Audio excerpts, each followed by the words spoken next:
Bismillahirrahmanirrahim. Assalamualaikum warahmatullahi wabarakatuh. Yang terhormat Ibu Pustika Ayuning Puri selaku dosen mata kuliah Manajemen Operasional 1. Perkenankan saya Andi Magus Hidayat dari kelas MJ301 untuk mempresentasikan tugas ujian akhir semester, yaitu pola produksi dan manajemen proyek. Baik, langsung saja pada nomor 1.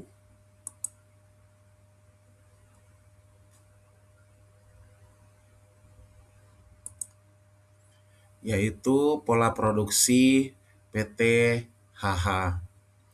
Jadi diketahui permintaan per triwulan 1 permintaan sebesar 400 unit, triwulan 2 sebesar 1.100 unit, kemudian triwulan 3 1.300 unit, triwulan 4 900 unit.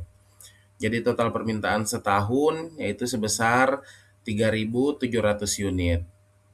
Kemudian alternatif pola yang bisa digunakan yaitu pola konstan dengan 1.000 unit per triwulan.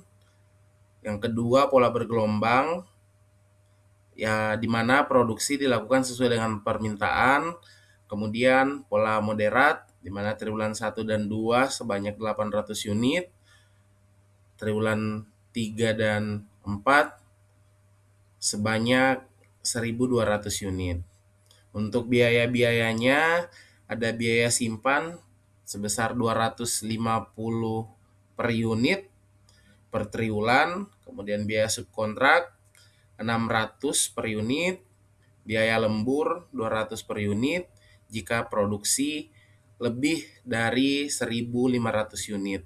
Kemudian labor turnover tambah 100 unit 15.000 kurang dari 100 unit 25.000. Kapasitas maksimum mesin yaitu 2.000 unit per triwulan.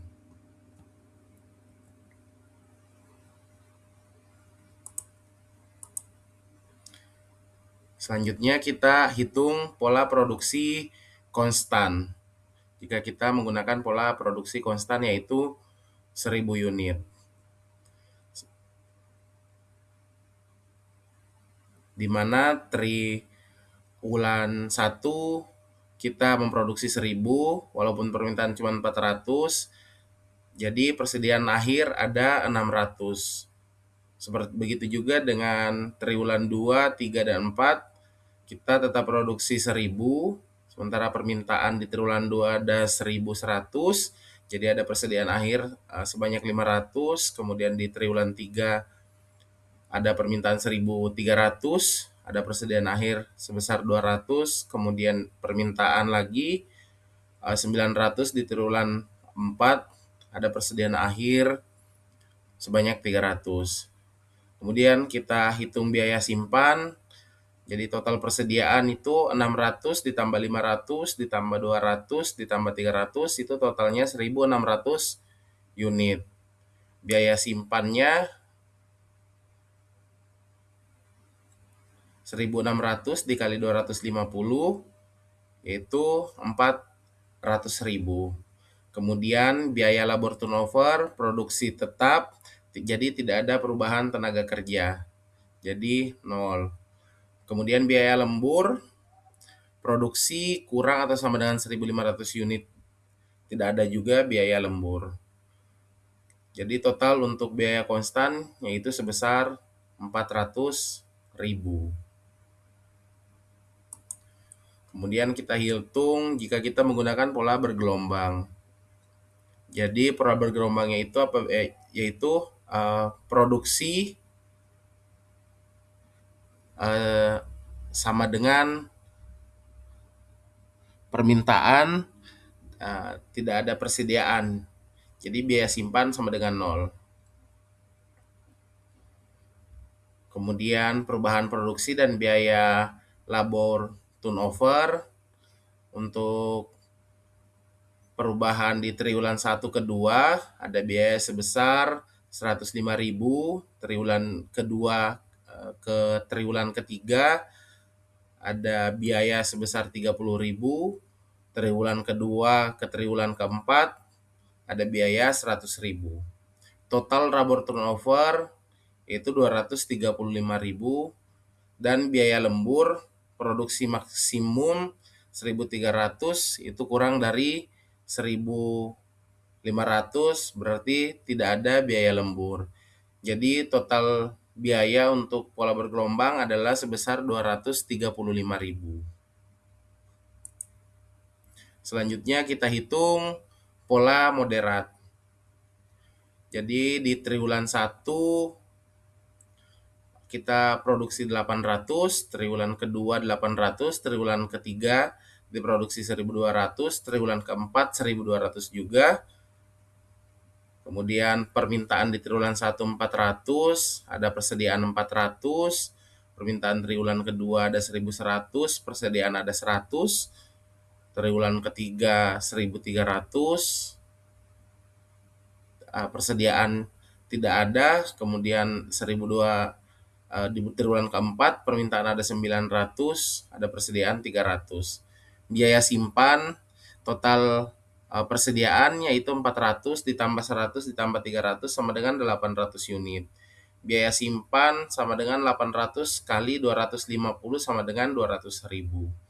Kemudian biaya lembur turnover itu di triwulan kedua ke triwulan ketiga ada selisih 400 unit. Jadi 4 kali 15.000 sama dengan 60.000.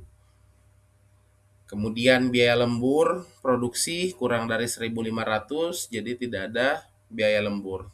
Total biaya pola moderat yaitu 260.000.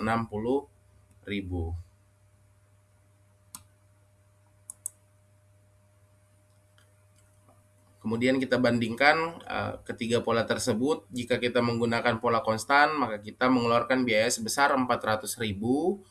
Jika menggunakan pola bergelombang, total biayanya 235.000 dan pola moderat sebesar 260.000. Berdasarkan perhitungan total biaya pola produksi bergelombang merupakan pola yang, maksud saya, berdasarkan perhitungan total biaya, pola produksi bergelombang merupakan pola yang paling efisien dan sebaiknya dipilih oleh perusahaan karena tidak menimbulkan biaya persediaan, tidak memerlukan biaya lembur, dan total biaya paling rendah dibandingkan alternatif lain. Selanjutnya kita ke soal nomor 2, yaitu manajemen proyek.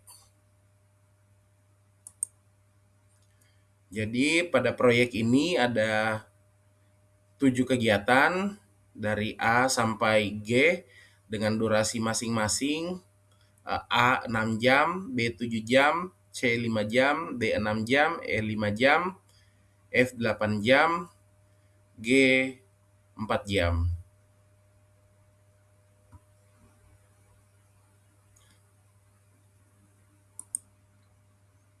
Hubungan ketergantungannya adalah A dan B mulai bersamaan, kemudian A ke C, B dan C ke D, B dan C ke E, D ke F, E dan F ke G, kemudian G sampai selesai. Dari sini kita bisa melihat bahwa tidak semua aktivitas berdiri sendiri, beberapa harus menunggu aktivitas lain selesai terlebih dahulu.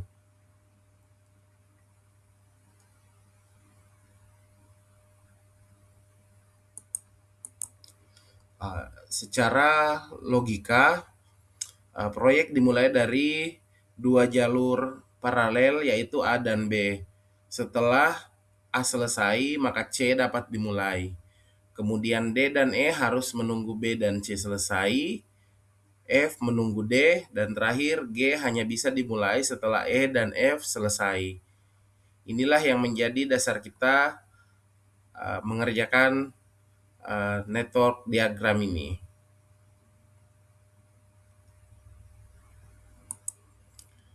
Selanjutnya, forward pass, menghitung early start dan early finish. Dari perhitungan A mulai dari jam 0 dan selesai di jam 6. Kemudian B mulai jam 0 selesai di jam 7. C mulai jam 6 selesai di jam 11. D mulai jam 11 selesai di jam 17. F selesai di jam 25. G selesai di jam 29. Hasil dari forward pass kita mengetahui bahwa proyek paling cepat selesai dalam 29 jam. Kemudian yang sebelahnya backward pass itu menghitung latest start dan latest finish. Perhitungan dilakukan dari akhir proyek, yaitu 29 jam lalu ditarik mundur, dan hasil ini kita dapat mengetahui aktivitas mana yang memiliki kelonggaran waktu dan mana yang tidak.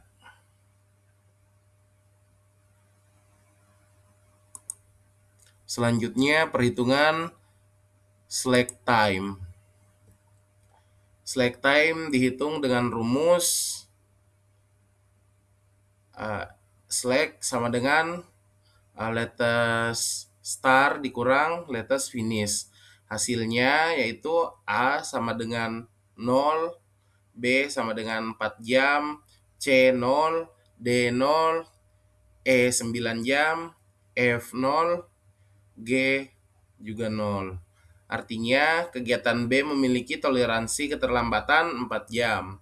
Kegiatan E memiliki toleransi keterlambatan 9 jam. Sedangkan kegiatan yang lain tidak boleh terlambat sama sekali.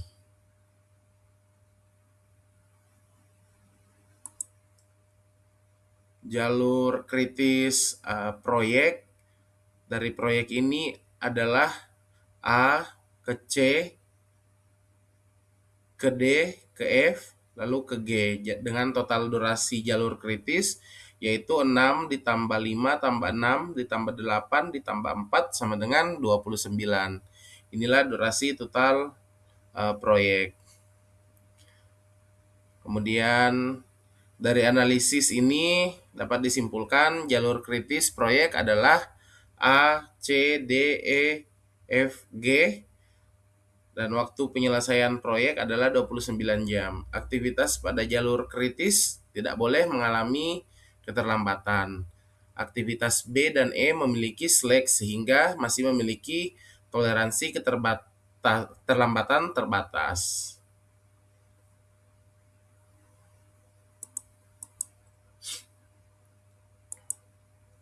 Sebagai penutup, metode CPM sangat membantu manajer proyek dalam menentukan durasi proyek, mengidentifikasi aktivitas paling krusial, serta mengelola risiko keterlambatan.